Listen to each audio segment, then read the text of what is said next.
First, I have to tell you about the trunk. It belonged to a middle-aged nobody, let's call them Lou, who had an enormous lake house in the woods. It was Braden who told us about the house. Said it was full of antique Chinese porcelain and vases and jade and all sorts of valuables. Said that the owner was a recluse who didn't do anything but collect precious objects and hoard them, that the house was practically a museum. But the heist was all Jess's idea. Not mine. None of it was mine. Not that it's an excuse for what happened. I'm just saying, I didn't intend for any of this. Nobody did. It's just that the opportunity was there. Because all those old antique vases, that shit was valuable. Braden ran an auction biz, that's how he met Lou, and how he knew that Lou was harmless. A bald-headed hermit of indeterminate gender, Lou was shy and short and nearsighted, and Braden said, they're like a piglet from Winnie the Pooh was human and hoarded antiques. More importantly, Lou distrusted technology and feared government surveillance, and had no cameras. Only a simple alarm system. Here's what we do.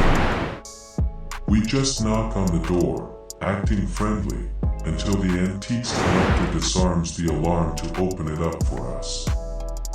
Easy, claimed Jess. She was the brassy one, and since Lou might recognize Braden, she agreed to be the knocker. Not only was our victim nearsighted, but Jess planned to disguise her appearance with makeup and a wig. After the door was open, I lunge and tackle Lou. Then we bind Lou's hands with zip ties and lock them in a closet while we looted the house. And at first, everything went off without a hitch. It was all too easy. Just like Braden said, Lou answered the door and surrendered to us like a petrified hare, not even objecting, just shivering until we put the bag over their bald head. The only problem was the closet. The closets were all full of winter supplies, or cleaning items, or pantry stocks. Then I spotted the trunk. A big, lacquered antique trunk with designs all across the top and sides. I pointed it out to Jess and she got a big grin, and we pushed Lou into the trunk and closed and locked it. Then Braden came in and silently pointed us to the most valuable items, and we packed them all up. There was a Qing Dynasty vase worth 5,000. Ming Dynasty jades worth tens of thousands. And so much more. After we left, Braden mentioned one of us should call the cops and tip them off so that Lou wouldn't be left in the trunk.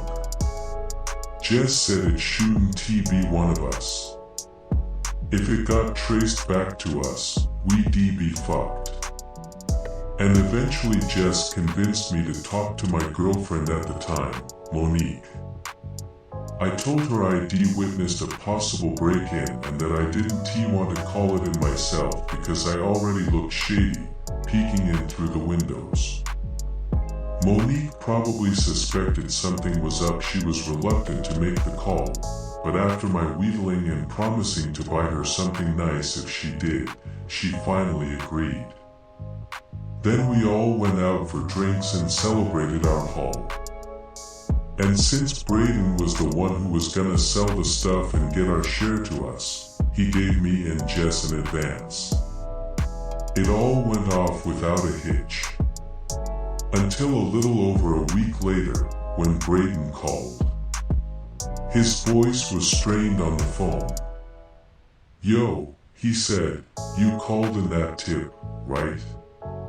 "What?" "Yeah." A long pause.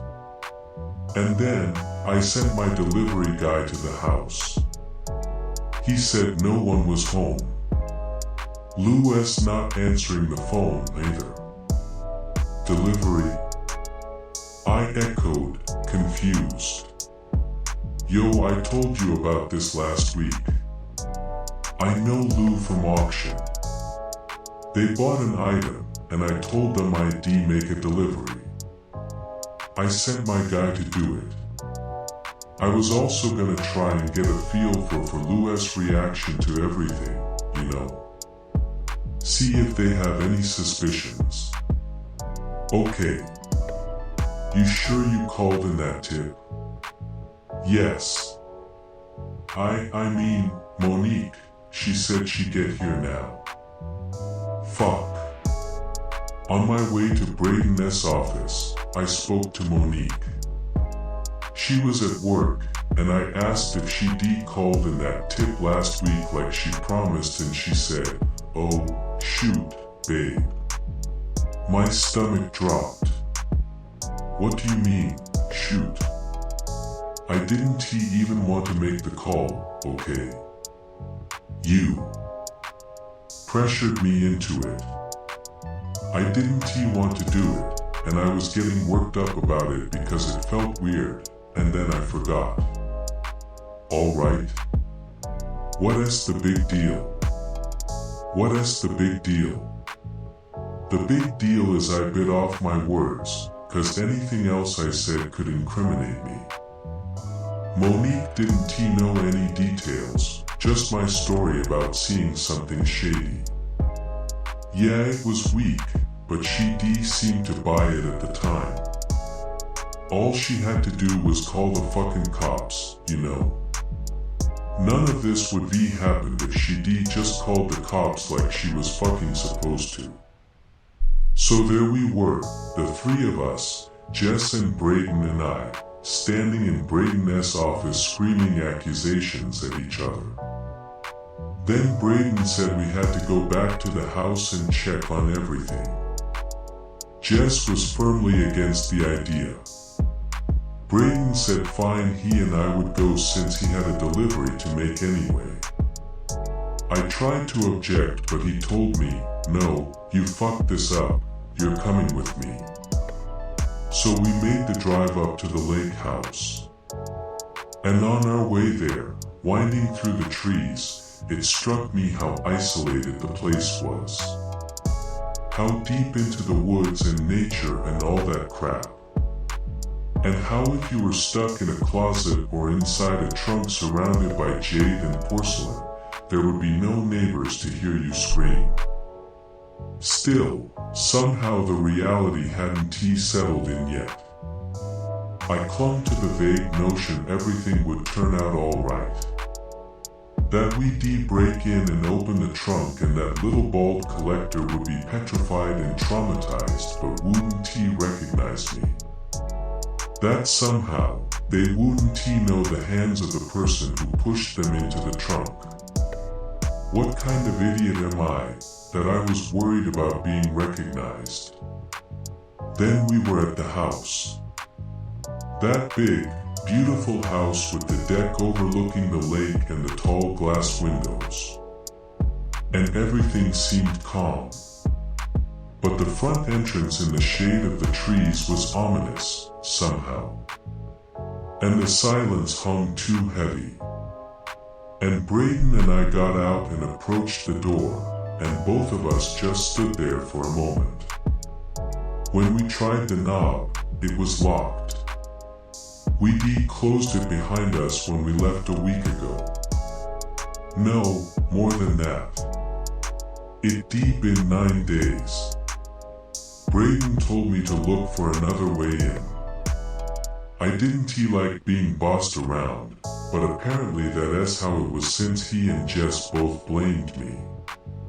So I went around the side of the big house, trying the windows, and to my surprise the window to the living room slid easily upwards. I froze as I peered through the open window into the dim interior, which looked exactly as we left it. And there, still in its place in the corner sandwiched between the sofa and an ornate hutch, was the trunk. Only it appeared to have shifted slightly. It was ever so slightly askew compared to the other items in the room.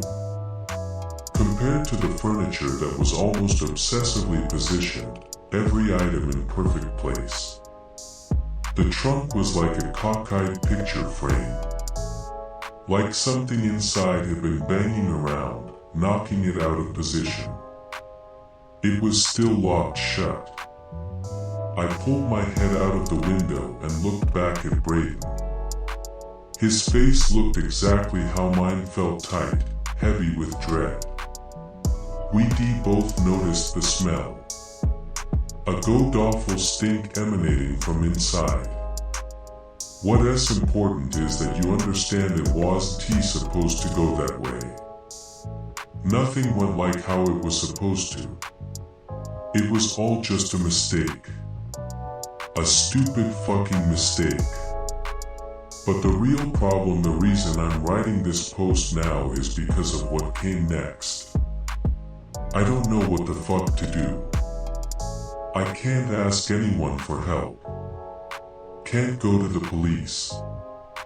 And here's the real fucking problem. The trunk is in my home. I don't know how it got here. All I know is I woke up one morning and it was in my living room. Wait.